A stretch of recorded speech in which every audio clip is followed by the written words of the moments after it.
할렐루야! 한 주간 평안하셨지요? 오늘도 영상 예배 참석하신 여러분을 주님의 이름으로 환영합니다. 제가 오늘 얼굴의 상태가 좀 좋지 못합니다. 몸도 또 감기가 걸려서 목소리도 좀 좋지 못하고요. 이해해 주시면 고맙겠습니다. 날씨가 추워졌다가 비 왔다가 저기 높은 데는 눈이 오고요. 낮은 지역에서는 호우경보가 발효되고요. 그런 날씨입니다. 그렇다 보니까 우리 몸도 잘 적응하지 못하는 것 같은데 여러분들 건강들 조심하시고 잘 챙겨 드시고 또 항상 밖에 갔다 오시면 잘 아시겠지만 손들도 잘 씻으셔서 감기에 걸리지 않도록 주의하시기 바랍니다. 자, 오늘은 전도서 10장 1절에서 15절의 말씀으로 바르게 선택하라 라는 제목으로 여러분과 은혜를 나누고자 합니다. 꽤 지난 시간입니다. 2013년인데요. 4월 28일에 저기 영국 북부에서 마라톤이 열렸습니다. 근데 이 대회에서 황당한 사건이 있었어요. 참가 선수가 5,000명이 넘었는데요. 그 중에 1등으로 결승선을 통과한 단 한 명을 제외하고 무려 5,000명이 실격 처리가 되는 사고가 일어났습니다. 사건의 발단은 이런데요. 2위와 3위를 하던 선수가 이제 결승선을 얼마 앞둔 지점에서 잠시 착오를 일으켜서 그만 엉뚱한 길로 달리는 것이 발단이 됐어요. 그러니까 나머지 선수들은 어떻게 했어요? 다 그쪽으로 가니까 아무 생각 없이 두 사람을 따라가다 그만 모두가 다 실격을 당하고 만 것입니다. 죽어라 달렸는데 실격이라니 얼마나 허탈했겠습니까? 자, 여러분, 우리가 이 사건을 통해서 볼 때 우리는 속도보다는 방향이 중요하다라는 말에 새삼 공감을 하게 되는 것입니다. 자, 오늘 전도자 역시 우리에게 빨리 가는 것보다 방향을 바르게 선택하는 것이 중요하다라고 하는 것을 다음과 같이 강조하고 있어요. 10장 2절에 지혜자의 마음은 오른쪽에 있고 우매자의 마음은 왼쪽에 있느니라 라고 했어요.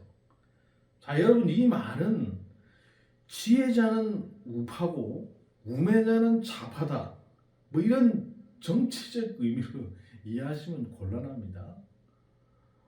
또 여기서 말하는 것처럼 오른쪽은 항상 좋고 왼쪽은 항상 나쁘고 이렇게 이해하는 것도 잘못된 거죠.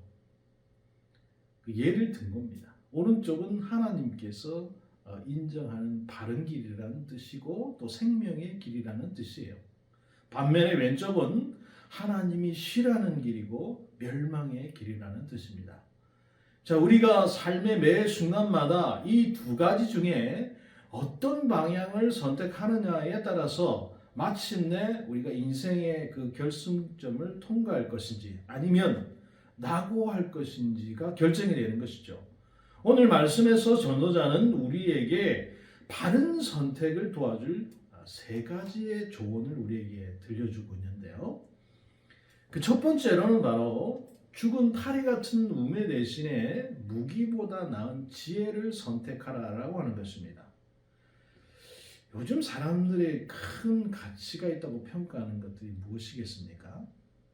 어떤 사람은 뭐니 해도 돈이 최고 이렇게 생각하잖아요. 어떤 사람은 권력보다 강한 것은 없다 이렇게 생각하는 사람도 있고요. 어떤 사람은 매력 있는 외모가 제일 중요하다 생각하기도 하죠. 그리고 이런 것들을 손에 쥔 사람들이 내가 문제를 해결할 수 있으니까 다 내 뒤를 따라라 크게 목소리를 내는 것입니다. 목소리 큰 사람이 이긴다는 말처럼 이런 목소리를 중심으로 그 대세가 형성되곤 하지요. 그러나 전도자는 우리에게 전혀 다른 시각을 제시해 줍니다. 오늘 읽지는 않았지만 9장 17절 18절 초반에 보면 조용히 들리는 지혜자의 말들이 우매한 자들을 다스린 자의 호령보다 나으니라 지혜가 무기보다 나으니라 라는 말씀이 있어요. 조용히 들리는 지혜자의 말이 크게 울리는 호령보다 더 낫고 지혜가 무기보다 더 낫다고 말하는데 과연 정말 그럴까요? 전도자는 그 사례를 한 가지 제시하는데요. 자, 한 작고 인구가 많지 않은 성읍이 있습니다. 어느 날 큰 나라의 왕이 거기를 쳐들어왔어요. 그리고는 그 성읍을 포위하고 공격하기 시작합니다.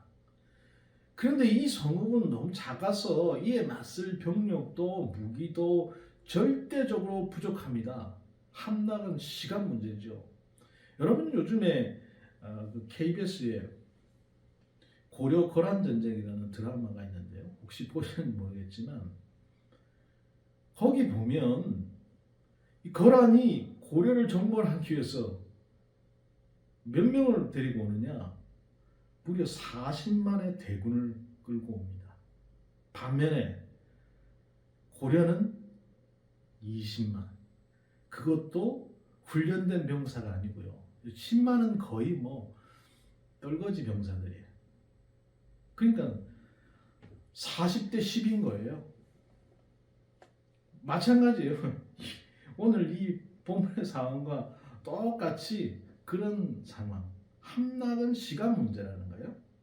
자, 그런데 이 성읍에는 지혜의 가치를 무시하는 성읍 사람들에게 전혀 주목을 받지 못하고 가난한 삶을 영위하던 지혜자 한 사람이 있었습니다.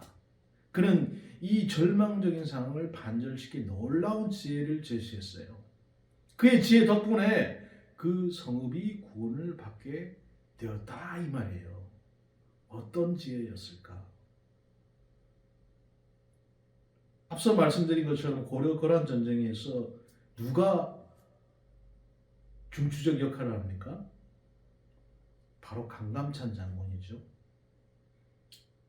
그가 무려 72세나 되는 나이에 전장에 나가서 그 유명한 귀주 대첩을 그냥 승리로 이끌므로 인해서 고려라고 하는 아주 작은 나라, 아주 조그만 나라가 나중에 그 동북아 지역에 캐스팅 보트 역할을 하는, 그 전까지는 힘도 없이 그냥 뭐 쭈그려져 있던 그런 나라였는데 완전히 동북아 지역에서 무슨 일이거든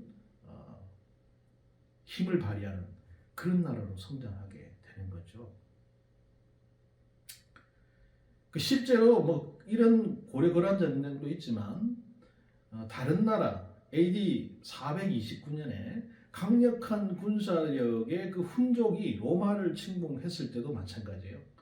교황 레오 1세가 이 훈족의 왕 아틸라를 찾아가서 단판을 지어서 로마를 구해낸 적이 있습니다. 뭐 구체적인 방법을 우리가 다 알기는 어렵지만, 자, 여러분 이 정도면 지혜가 무기보다 더 나은 것이 틀림이 없죠. 만약 최고의 지혜가 있다면 한 성읍 정도가 아니고 온 인류를 구원할 수도 있지 않겠습니까? 그런 지혜가 있을까요? 있죠. 최고의 지혜는 여러분 바로 예수 그리스도예요. 골로새서 2장 3절에 이런 말이 나오잖아요. 그분 안에 있는 지혜와 지식의 모든 보화가 감추어져 있다. 이렇게 말씀하고 있어요. 십자가에 못 박히신 예수 그리스도는 하나님의 능력이요 하나님의 지혜인 것입니다. 지혜이신 예수님은 무기보다 더 강해서 온 세상의 수많은 사람들을 무장해제시키고 그분 발 앞에 무릎을 꿇게 만드시는 거예요. 그런데 이 예수님을 아는 지식은 큰 소리로 전달이 되지 않지요. 그렇지 않습니까? 제가 이 매주일 아는 사람만 아는 이 일산의 여기 한 구석에 어느 한 지하에 주일마다 이렇게 하나님의 말씀을 전달하고 있습니다만, 또 말씀이 유튜브에 올려보기도 하지만 뭐 조회수도 안 나오고요. 그렇다고 해서 제가 뭐 그걸로 큰 떼돈을 벌고요. 광고 수입도 기대할 수 없잖아요. 그러나 여러분, 사람들이 알아주든 알아주지 않든 상관이 없습니다. 사람들이 안 알아준다고 우리가 말씀 공부를 뭐 이렇게 열심히 할 필요가 있나, 이런 생각할 필요도 없어요. 전도자의 지혜의 말씀은 조회수 수백만을 찍는 인기 유튜버들의 말보다, 힘 있는 권력자들의 말보다 더 가치가 있고 유익하다고 말씀하고 있는 거예요. 누가 지혜자입니까? 예수님의 하나님의 능력이요, 하나님의 지혜라는 사실을 깨닫고 예수님을 얻기 위해서 자신의 인생을 투자하는 사람이 여러분 바로 지혜자인 것입니다. 예수님 말씀 배우고 예수님께서 걸어가신 그 길을 따라가고자 하는 사람이 지혜자예요. 우리가 예수님 안에서 지혜와 지식의 보화를 캐내는 참된 지혜자들이 다 될 수 있기를 기도합니다. 자, 전도자 같은 이 사례 속의 지혜자는 이후 어떻게 됐겠습니까? 그는 성읍을 구한 불세출의 영웅이 되겠죠. 그리고 출세도 하고요, 성공 가도를 달렸을지도 모릅니다. 그러나 현실은 그렇게 흘러가지 않아요. 주목을 받는 것은 아주 잠시뿐이죠. 시간이 흐르면 어떻게 됩니까? 사람들은 그 지혜자의 공로를 다 잊어버립니다. 그들은 다시 지혜의 가치를 무시하고요, 그 대신에 물질과 권력과 쾌락을 추구하는 우매한 자들을 다시 따르기 시작하는 것이죠. 그 결과가 어떻게 되었을까요? 9장 18절 10절일지래. 그러나 죄인 한 사람이 많은 선을 무너지게 하느니라. 죽은 파리들이 향기를 막치가 나게 만드는 것 같이 적은 우매자가 지혜와 존귀를 난처하게 만드느니라 라고 했어요. 하나님을 알지 못하는 우매한 권력자 한 사람이 그동안 지혜자들이 쌓아놓은 많은 선을 무너지게 했다는 겁니다. 관료들은 뇌물을 받고요, 사회 곳곳에 부정부패가 판을 치게 되는 것이죠. 지혜자는 자신이 목숨을 걸고 구원한 성읍이 여기저기 허물어져가는 것을 지켜볼 수밖에 없는 것입니다. 여러분, 우리가 잘 알다시피 여호수아 7장에 보면 누가 나오죠? 아간이라는 사람이 나옵니다.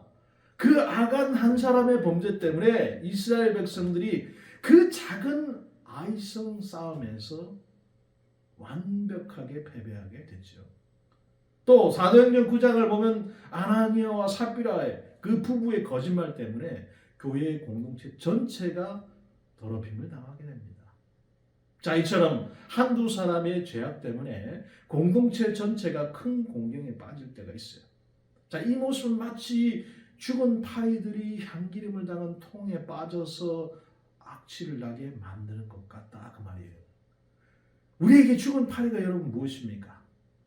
예수님의 희생과 사랑으로 구원을 받았음에도 불구하고 예수님을 마음에 두지 않고 세상의 흐름과 가치관을 따라서 사는 것, 말씀을 멀리하고 물질과 쾌락을 더 사랑하는 것, 이런 죽은 파리를 내버려 두게 되면 거룩한 주님의 교회가 악취가 나는 곳으로 변질될 수 있는 것입니다. 그러므로 우리는 죽은 파리를 항상 조심해야 하는 거예요. 우리 교회가 계속해서 세상 가운데 그리스도의 향기가 나는 공동체를 만들 수 있기를 기도합니다. 그러기 위해서는 여러분 어떻게 해야 되겠습니까? 말씀을 가까이 하고요, 하나님을 알려고 하고요, 교회를 위해서 기도하고요, 그래야 되겠지요. 자, 두 번째는 무는 맹 같은 우매 대신에 성공하기에 유익한 지혜를 선택하라고 합니다. 오직 지혜는 성공하기에 유익하니라. 앞서 전도자가 지혜가 무기보다 더 낫다고 했잖아요. 자, 이번에는 지혜가 성공하는 것에 유익하다고 말해요. 여기서 성공이라고 하는 것은 목표로 했던 일을 큰 사고 없이 무사히 완수하는 것, 그것을 말합니다. 우리가 성공하기 위해서는 지혜가 필요합니다. 어떤 지혜가 필요할 거예요? 많은 것이 있겠죠. 전도자는 그 중에 한 가지의 사례를 제시하는데 4절에 보니까 주권자가 내게 분을 일으키거든 너는 내 자리를 떠나지 말라. 공손함이 큰 허물을 용서받게 하느니라 라고 했어요. 자, 이 본문의 4절의 말씀은 참 우리에게 어려움을 주기도 합니다. 그 주권자, 소위 윗사람이 나에게 분노를 일으킬 때가 종종 있죠. 전도자가 말하는 이 주권자는 형편없는 사람이에요. 이 사람이 의사결정을 엉터리로 하는 바람에 조직이 뒤죽박죽이 되고 질서가 다 무너져 버리는 거예요. 그는 상식이 안 통하고 무능한 사람입니다. 아니, 상식이 있음에도 불구하고 무능하지 않음에도 불구하고 자기 마음대로 의사결정을 해서 자기 의지대로 이끌어가는 그런 사람. 자, 이런 사람 아래 있으면 여러분 얼마나 화가 나겠습니까? 이 대판 싸우고 그냥 막 자리를 박차고 나가고 싶어지겠죠. 그렇지만 지혜는 다른 길을 제시합니다. 격한 감정에 휩싸여서 우발적인 행동을 하지 말라라고 권고하고 있어요. 왜냐하면 관계성만 다 틀어지고 성공에는 아무런 도움이 되지 않기 때문에 그렇습니다. 대신에 심호흡을 크게 한번 하고 차분하고 온유한 말로 대응하라라고 하는 것입니다. 오래 참으면 관원도 설득할 수 있고 부드러운 혀는 뼈를 꺾는다라는 잠언의 말씀처럼 공손한 태도는 설득력을 가져다 주는 것입니다. 자, 우리가 이 사례를 통해서 우리는 지혜는 신중하고 사려 깊은 태도를 갖는 것임을 알 수 있어요.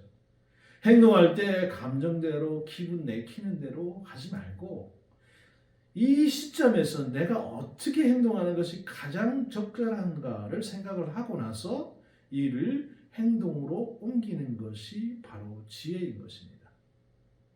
무작정 열받는다고 회사 때려치고 나갈 게 아니고 일을 관둘 게 아니고 나갈 거 다 정해놓고 다 계획 세워놓고 그러고서 행동에 옮기라는 거죠. 왜 이것이 지혜인지는 그 반대인 우매자의 모습을 통해서 우리가 더욱 확실하게 알 수 있어요. 3절에 우매자의 길은 길을 갈 때도 지혜가 부족해요. 각 사람에게 자기가 우매함을 말하느니라 라고 했어요. 우매한 사람은 다 티가 난다고 말입니다. 우매자는 인생길을 가면서 자기의 우매함을 여기저기 다 흘리고 다닙니다. 지혜가 부족하기 때문에 잇따라 사고를 냅니다. 전도자는 그 사례를 다양하게 제시하는데요. 8절 9절이 그 말씀이에요. 함정을 파는 자는 거기에 빠질 것이요 담을 허는 자는 뱀에게 물리리요 돌들을 떠내는 자는 그로 말미암아 상할 것이요 나무들을 쪼개는 자는 그로 말미암아 위험을 당하리라 라고 했어요. 사냥꾼이 여러분 짐승을 잡기 위해서 여기저기다 함정을 막 파놓습니다. 그렇죠? 그런데 어디다가 내가 함정을 팠는지 자기가 다 까먹었어요. 그러니까 짐승이 빠지는 게 아니고 자기가 그 함정에 빠져버리고 마는 것이죠. 지혜자라면 여러분 어떻게 하겠습니까? 이런 일이 생기지 않도록 함정 주변에다가 자기만 알 수 있는 표식을 해두겠죠. 지금은 뭐 그런 일이 없습니다만 옛날에요 여러분. 옛날 돌담 집들이 많았어요. 그 사이 틈에 뱀이 막 그렇게 또아리를 틀고 앉아 있는데 그런 경우가 많이 있었습니다. 근데 이 우매자가 아무 생각 없이 그냥 담을 허물다가 갑자기 튀어나온 뱀에게 물리고 말았다는 거예요. 그러나 지혜자는 뱀이 나올 수 있다는 것을 염두에 두고 먼저 예방책을 다 세우고 담을 허는 것입니다. 땅에 박힌 큰 돌을 캐낼 때 우매자는 아무 생각 없이 들어올리다가 놓쳐서 자기 발등을 찍습니다. 그러나 지혜자는 어떻게 해요? 기구를 사용해서 안전하게 들어올리는 거예요. 장작을 펼 때는 어떻습니까? 우매자는 우격다짐으로 그냥 막 무대뽀로 그냥 장작을 패다가 나무조각이 눈에 튀는 바람에 눈을 다칠 수가 있는 거죠. 그러나 지혜자는 이런 사태를 막기 위해서 미리 고글을 쓰고 나무를 쪼개는 거죠. 그렇게 보면 저도 우매자 중에 한 사람인데요. 제가 청년기 시절에 저기 산에 가서 이제 그 나무를 하는데요. 그 당시에 나무를 했습니다. 나무를 하는데 아무 생각 없이 낫을 들고 왔어. 아무 생각 없이 밑에 나무를 이렇게 막 치고 있었어요. 조심을 해야 되는데 조심하지 못하고 잠깐 실수하는 사이에 제 다리를 그냥 찢고 말았습니다. 결국 그래서 일도 못하고 병원으로 가는 신세에 처해지고 말았죠. 여러분, 우매자는 이런 겁니다. 조심성이 없는 거예요. 자, 여러분, 이 네 가지 사례를 통해서 우리는 우매자의 공통점이 무엇인지 알 수 있잖아요. 그건 바로 어떤 일을 할 때 어떤 위험이 있을지, 어떤 사고가 일어날지에 대해서 아무 생각이 없다는 점입니다. 아무 생각이 없으니까 아무런 준비도 하지 않는 거죠. 그냥 별일이 있겠어? 하면서 근거 없는 낙관주의를 견지하는 거예요. 그러다가 사고를 당해서 큰 낭패를 저처럼 겪는 겁니다. 이번엔 죽은 파리가 아니라 갑작스럽게 달려드는 그 살아있는 뱀에 당하는 거예요. 그렇다면 여러분, 지혜는 무엇입니까? 지혜는 어떤 일을 할 때 일어날 수 있는 만약의 사고를 미리 예측하고 그것에 대한 대비책을 마련해 두는 것입니다. 무조건 잘 될 것이다 라고 낙관하지 않고 예상치 못한 불의의 사고가 언제든지 일어날 수 있다는 것을 염두에 두는 자세로 살아가야 한다는 것이에요. 이런 지혜가 있는 사람은 무슨 일이든 사전에 준비하는 것, 그것을 중요하게 여기고 또 그것을 꼼꼼하게 챙기는 것입니다. 도끼질을 하기 전에 먼저 나를 날카롭게 갈아두는 거죠. 그렇지 않으면 힘이 배나들기 때문이죠. 뱀에게 묘기를 부리게 하려면 먼저 주술을 걸어서 뱀을 넋을 확실하게 빼놓아야 되는 것입니다. 그렇지 않으면 뱀이 공격할 수도 있기 때문이죠. 설사 준비가 잘 돼 하더라도 지혜자는 무조건 안심하지 않고 끝까지 그 일이 마무리될 때까지 매사에 신중을 기하는 것입니다. 이런 지혜가 있을 때 성공할 가능성이 높아진다라는 거예요. 이런 우매와 지혜의 차이는 어디서부터 오는 것일까요? 잠언은 다음과 같이 우리에게 답을 들려줍니다. 잠언 18장 12절에 여러분도 잘 아는 말씀, 사람의 마음에 교만은 멸망의 선봉이요 겸손은 존귀의 길잡이니라. 아멘. 교만은 자신을 실제 이상으로 너무 과대평가하는 것이에요. 지나친 자신감이 넘쳐나는 것입니다. 이런 마음이 있으면 명백한 위험이 자신의 눈앞에 있어도 잘 보지 못합니다. 다른 사람은 다 보는데 자기 혼자 교만에 취해서 보지 못하는 거예요. 그러다가 스스로 실패를 맛보게 되는 것이죠. 그러나 겸손은 자신의 한계를 잘 알고 인정하는 것입니다. 나의 능력, 나의 지혜, 이걸 믿을 수 없다는 것을 잘 아는 거예요. 나의 기대와 예측 범위 밖에서 얼마든지 일이 일어날 수 있는 것도 아는 것입니다. 그래서 겸손한 사람은 실패할 가능성을 줄이기 위해서 최선을 다해서 미리미리 준비하는 것입니다. 결국 이런 사람이 존귀를 얻게 되는 것이죠. 우리가 어떻게 교만을 극복하고 겸손할 수 있습니까?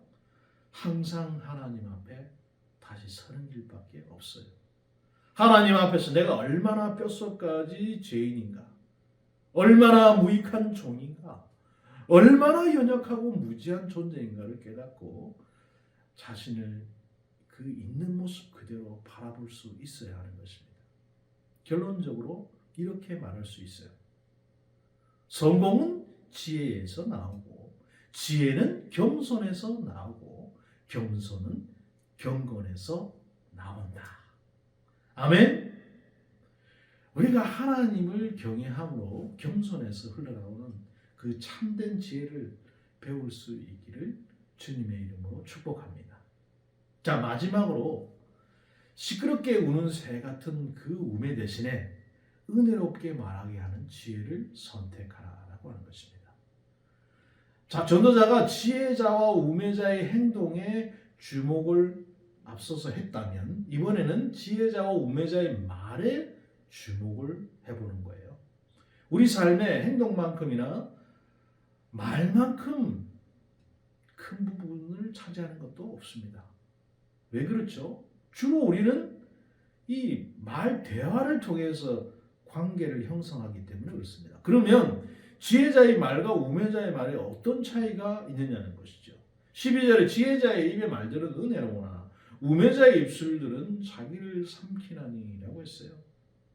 지혜자의 입의 말들은 은혜롭다라고 먼저 말씀하고 있는데 여기서 은혜롭다라는 말은 사람들에게 호감을 산다 그런 뜻입니다.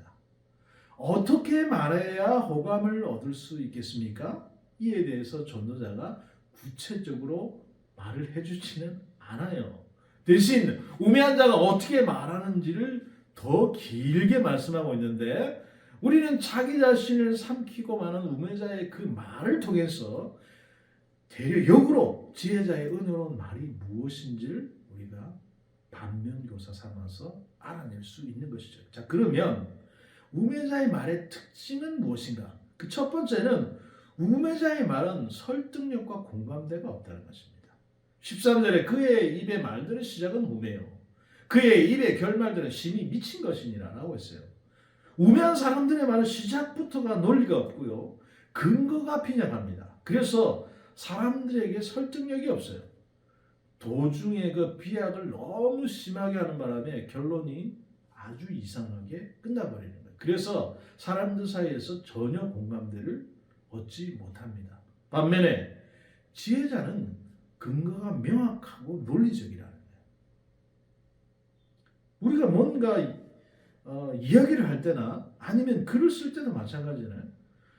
근거가 있고 논리적이어야 상대방을 이해시키죠. 아무 생각 없이 자기 생각만 가지고 그냥 얘기를 하면 누가 그걸 공감합니까? 그러니까 지혜자의 말은 사람들에게 설득력 있게 하고 공감대를 이루어낼 수 있어야 한다라는 것입니다. 두 번째는 우매자는 말을 많이 하고요. 단정적으로 이야기합니다. 14절에 우매한 자는 말을 많이 하거냐 사람은 장래 일을 알지 못하나니 나중에 일을 알리 누가 그에게 알리리요 라고 했어요. 우매한 사람 말이 많아요. 이 말 저 말 닥치는 대로 생각내는 대로 말합니다. 또 우매한 사람은 누구도 장래 일을 다 알 수 없음에도 불구하고 단정적으로 얘기를 합니다. 자기가 마치 모든 것을 다 알고 있다는 듯이 이야기한다 이거예요. 그 결과로 우매한 사람의 경우에 그 말의 가치가 계속해서 하락을 하는 언어의 인플레이션 현상이 일어나는 거예요. 반면에 지혜로운 사람은 말을 신중하게 하죠. 자연스럽게 말수가 적어지죠. 또한 알 수 없는 그 미래에 대해서 단정적으로 거들먹거리거나 결론을 내리지 않습니다. 그러니까 지혜자의 말에는 무게감이 생겨서 저 사람은 얘기할 때 대단히 신중하게 얘기하는 사람이구나 라는 것을 알게 되는 거예요.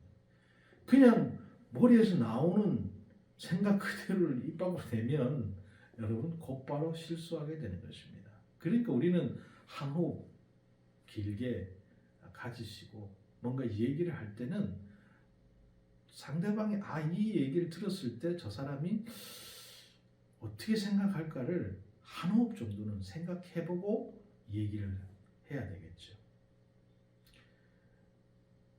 자, 세 번째는 우매자는 부정적인 말을 함부로 한다는 것입니다. 20절에 심중에라도 왕을 저주하지 말며 침실에서도 부자를 저주하지 말라. 공중의 새가 그 소리를 전하고 날짐승이 그 일을 전파할 것임이니라. 우매한 사람은 다른 사람들을 막 비판하고요. 저주하는 말을 막 위아래 가리지 않고 막 함부로 얘기합니다. 그것도 점잖게 하는 것이 아니고요. 욕설이나 인격을 모욕하는 말로 거칠게 한다. 그렇지만 전도자는 마음속이라도 왕을 저주하지 말고 침실이라고 해서 안심하지 말고 함부로 부자를 저주하지도 말라라고 조언하고 있어요. 왜 그렇게 해야 합니까? 공중의 새가 그 소리를 전하고 날짐승이 그 일을 전파하기 때문이라는 거예요. 우리 속담에도 말이 있지 않습니까? 남말은 새가 듣고 반말은 쥐가 듣는다. 그런 말이 있잖아요. 자, 이렇게 해서 저주의 말이 왕이나 부자의 귀에 들어가게 되면 여러분 어떻게 되겠습니까? 틀림없이 보복을 당하게 될 거예요. 그러므로 지혜자는 다른 사람에 대해서 부정적인 말을 하지 않도록 항상 조심하라는 것입니다. 우리는 이게 어려운 일이 아니잖아요. 우리는 아무 생각 없이 남을 막 비방합니다. 하지만 나중에 다 그게 다 나한테로 돌아옵니다. 그래서 조심해야 되는 거죠. 자, 오늘 말씀에는 세 종류의 동물이 등장하는데요. 바로 파리와 뱀과 새죠. 여러분, 이 셋의 공통점이 뭘까요? 다 몸집이 작은 미물들이라는 점이에요. 그러니까 그깟 파리 하나가 바닥이나 기는 뱀 따위가 늘 주인 있는 새 따위가 뭔 대단한 위험이 되겠느냐, 이래 무시하기가 쉬워요. 그러나 전도자는 그렇게 생각하는 것이 바로 우매한 생각이다라고 말하는 거예요. 죽은 파리가 향기름 전체를 망칠 수 있고요. 뱀에게 물려서 생명이 위태로워질 수도 있고요. 새 때문에 여러분 큰 낭패를 볼 수 있는 겁니다. 새 한 마리가 여러분 비행기 부닥치면 그 큰 비행기가 그냥 추락하는 거예요. 이런 작은 거 하나도 다 신경을 쓰고 대비하는 사람이 바로 지혜자다라는 것입니다. 근데 우리는 그렇게 생각하죠. 아이고, 사람이 한 번쯤 죄 지을 수도 있는 거지 그런 거까지. 그게 어떠냐. 일을 했는데 대충 할 수도 있지. 이렇게 한다면 설마 무슨 일이 생기겠어? 내가 하고 싶은 말도 다 못하고 사나? 내 입인데 내 말도 못하나? 여러분, 이것은 다 우매자의 마음이 향해 있는 그 왼쪽에 있는 생각들인 거예요. 지혜자는 어떻게 한다고요? 작은 죄라도 용납하지 않고요. 끝까지 싸우는 사람. 매사를 신중하게 최선을 다해서 준비하는 사람. 함부로 말하지 않고 말에 실수가 거의 없는 사람. 이런 사람이 오른쪽을 선택하는 지혜자다라는 것입니다. 이런 지혜는 모두 하나님을 경외하는 마음, 하나님을 두려워할 줄 아는 마음에서부터 흘러나오는 것입니다. 하나님께서 우리 마음에 있는 그 어리석음을 거두어 가시고 하늘의 지혜를 덧입혀 주시기를 우리 모두 기도합시다. 우리가 물질과 쾌락과 인기를 따르는 우매자가 되지 말고 이 하나님께서 주신 이 말씀 속에 지혜와 지식의 보화가 되시는 그 예수님을 우리가 발견하는 참된 지혜자들이 다 되시기를 주님의 이름으로 축복합니다. 기도합시다. 주님, 감사합니다. 그렇습니다. 오늘 말씀을 통해서 우리가 어떻게 지혜자로 살아갈지, 어떻게 바르게 선택할지 그 귀한 말씀을 우리는 보았습니다.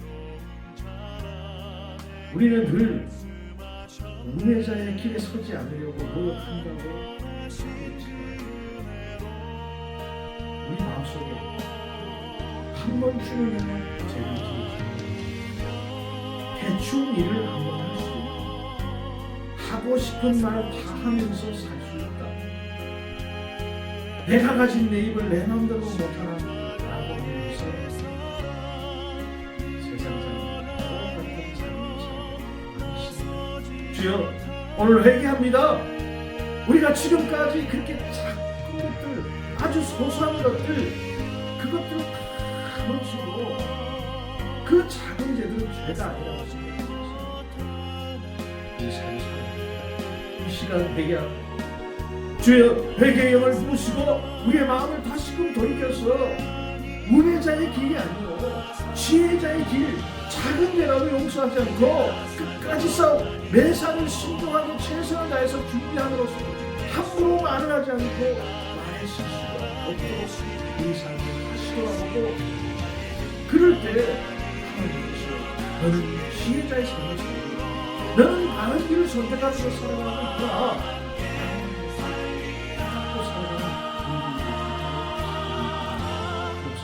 그래서 진짜 그 어리석음을 다 걷어가시고 하늘의 지혜를 우리 가운데 더 주옵소서. 우리가 물질과 쾌락과 이익을 따르는 그런 은혜가 되지 말고 말씀 속에 있는 그 지혜와 지식을 발견하고 주옵소서. 그 안에 계시는 예수님을 발견하고 참된 지혜를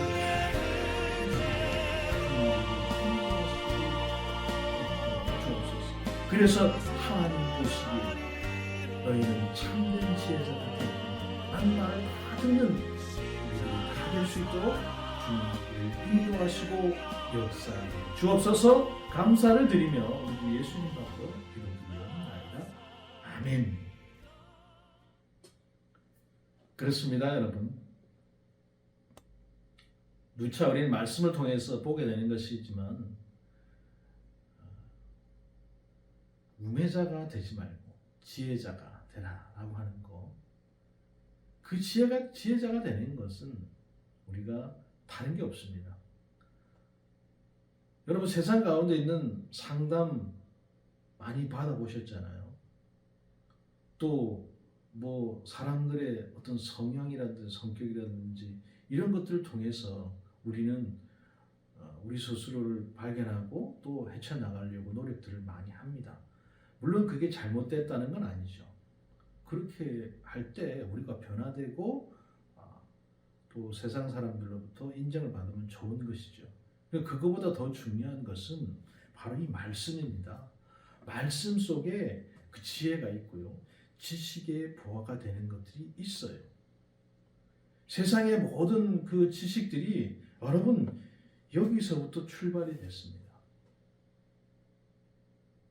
하나님의 말씀, 여러분 이것이 지혜인 줄 압니다. 그래서 여러분 더욱더 말씀을 많이 보시고, 또 오늘 제가 드린 이 말씀을 통해서 한 주간도 주 안에서 승리하시고 그 안에서 예수님을 발견하시는 여러분들이 다 되시기를 주님의 이름으로 축복합니다. 감사드리고요. 한 주간 또 평안하시고 말씀 안에서 승리하시는 여러분들 다 되시기를 바랍니다.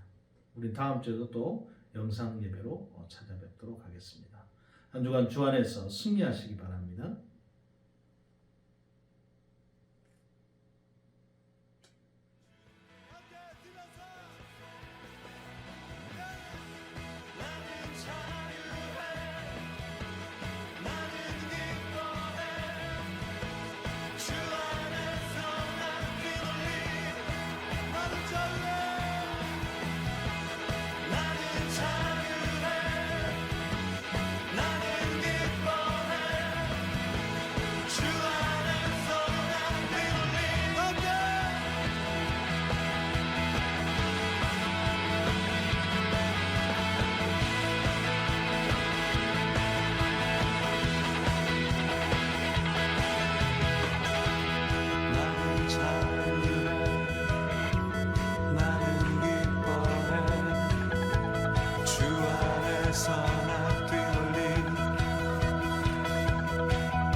자유해, 나는 기뻐해. 주 안에서 나 뛰놀리. 나는 자유해, 나는 기뻐해. 주 안에서 나 뛰놀리. 하나 둘 셋.